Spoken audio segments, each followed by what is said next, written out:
اعوذ باللہ من الشیطان الرجیم بسم اللہ الرحمن الرحیم۔ اب ہم اللہ کا نام لے کر سورہ صف کا آغاز کر رہے ہیں۔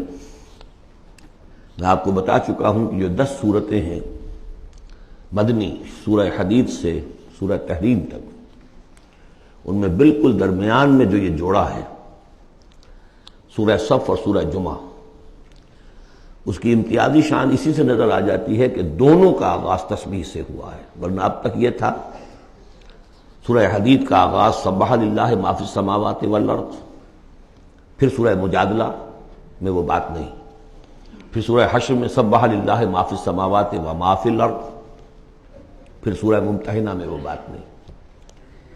اب یہاں پھر جو آئی ہے وما فی الارض، تسبیح کرتی ہے اللہ کی ہر وہ شے جو آسمانوں میں ہے اور ہر وہ شے جو زمین میں ہے۔ وَهُوَ الْعَزِيزُ الْحَكِيمُ، اور وہ زبردست ہے، کمال حکمت والا۔ لیکن اس کے فوراً بعد سورہ جمعہ ہے، وہ ہے يُسَبِّحُ لِلَّهِ مَا فِي السَّمَاوَاتِ وَمَا فِي الْأَرْضِ، تو اس میں جوڑے ہونے کی نسبت بہت نمایاں ہو گئی، مشابہت بھی ہے، تسبیح دونوں کا آغاز ہو رہا ہے، پھر تکمیل ہو رہی ہے۔ میں نے بتایا تھا کہ نسبت زوجیت میں کسی مقصد کے لیے جنس جو ہیں دو، وہ کسی اعلیٰ تر مقصد کے لیے ان کے اندر ریسیپروکل نسبت رکھی جاتی ہے۔ وہی یہاں ہے فعل ماضی، فعل مضارع، اور فعل مضارع عربی زبان میں حال اور مستقبل دونوں کو کور کرتا ہے، تو یہاں اس جوڑے میں آ کر ان دونوں کو جمع کر دیا گیا کہ یہ تسبیح جو ہے کائنات کے اندر، جو کائنات کی ہر شے کر رہی ہے، یہ ہمیشہ سے ہوتی آ رہی ہے، ہر دم ہو رہی ہے، ہمیشہ ہوتی رہے گی۔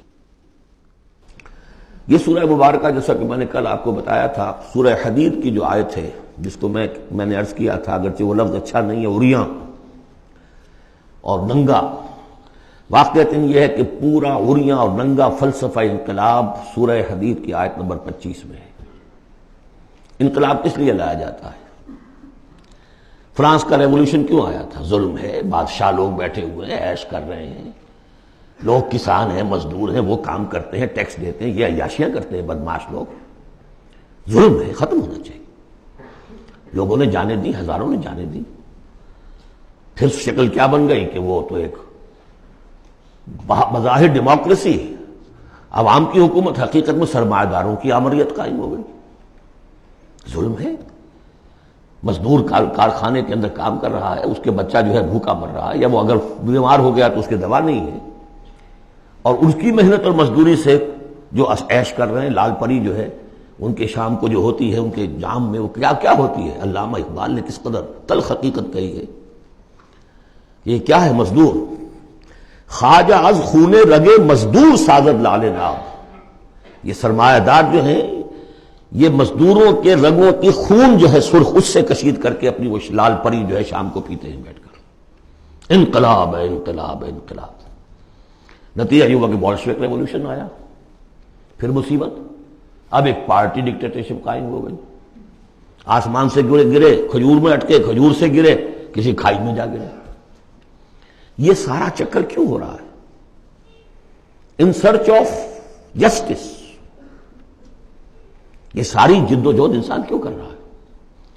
تو اب ایک تو ہے کہ ایک سیکولر انداز میں جسٹس، فیئر پلے، اس کی بات ہوتی ہے۔ دین میں آپ دیکھیے کہ قرآن نے، جس طرح میں نے کل آپ کو بتایا، اللہ قائم بالقسط ہے، مسلمانوں کا بحیثیت امت رول یہ ہے، یا ایھا الذین آمنوا کونوا قوامین بالقسط، یا ایھا الذین آمنوا کونوا قوامین للہ شہداء بالقسط۔ محمد کو کیوں بھیجا؟ کہہ دیجئے کہ مجھے بھیجا گیا کہ میں عدل قائم کروں۔ اور اب جو آیت آ گئی، ہم نے تمام رسول اسی لیے بھیجے، کتابیں اسی لیے بھیجیں، میزان اسی لیے نازل کی، لقد ارسلنا رسلنا بالبینات وانزلنا معهم الکتاب والمیزان لیقوم الناس بالقسط۔ لوگوں نے کیا کیا؟ نبی آ گئے، انہیں پوجنا شروع کر دیا، باقی ظلم کا ظلم جو کرتے چل رہا ہے، انہیں پوج لو، خدا کا بیٹا بنا دو، کچھ اور بنا دو، اور یہ اللہ آئے ان کو جو بھی چاہو بنا دو، لیکن نظام ظالمانہ قائم رہا دنیا میں۔ یہ محمد عربی کا کمال ہے، انہوں نے آ کر نظام کو بدلا ہے۔ در حقیقت یہ جو تکمیل ہوئی ہے اس پروسیس کی، اسی لیے آپ رسول کامل ہیں، آخری رسول اور کامل رسول، جنہوں نے آ کر نظام عدل و قسط کو بالفعل برپا کیا۔ چنانچہ وہ جو ایک عام قانون آیا اور پھر اس میں اتنی ننگی بات، لوہا استعمال ہو سکتا ہے، طاقت استعمال ہوگی ظلم کے خاتمے کے لیے، اور ان تمام جتنی بھی ناانصافیاں ہیں ان کو ختم کر دے۔ اگرچہ یہ لوہا کسی طریقے سے استعمال ہوگا، یہ لوہا خودکشی کے کام بھی آ سکتا ہے، خودکشی نہیں کرنی ہے، اس کے کچھ شرائط ہیں، اس کے ضوابط ہیں۔ پہلے کوئی طاقت فراہم کرو، پہلے کوئی نظریہ عام کرو، جو لوگ نظریہ قبول کر لیں انہیں جمع کرو، انہیں منظم کرو، انہیں ٹرین کرو، انہیں قوت بناؤ، پھر باطل سے ٹکراؤ۔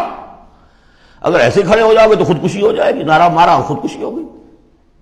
بہرحال وہ جو ننگا انقلابی نظریہ ہے وہ حضور کی شخصیت کے ضمن میں اس آیت میں آ کر اب وہ واحد کے صیغے میں آ گیا، هو الذی ارسل رسولہ بالہدی ودین الحق لیظہرہ علی الدین کلہ۔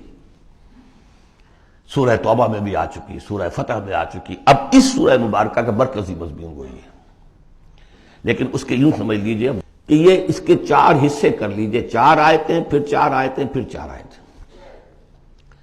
پہلی 4 آیتیں تمہیدی بھی ہیں اور ایک اعتبار سے اس میں اصل میسج آ گیا ہے۔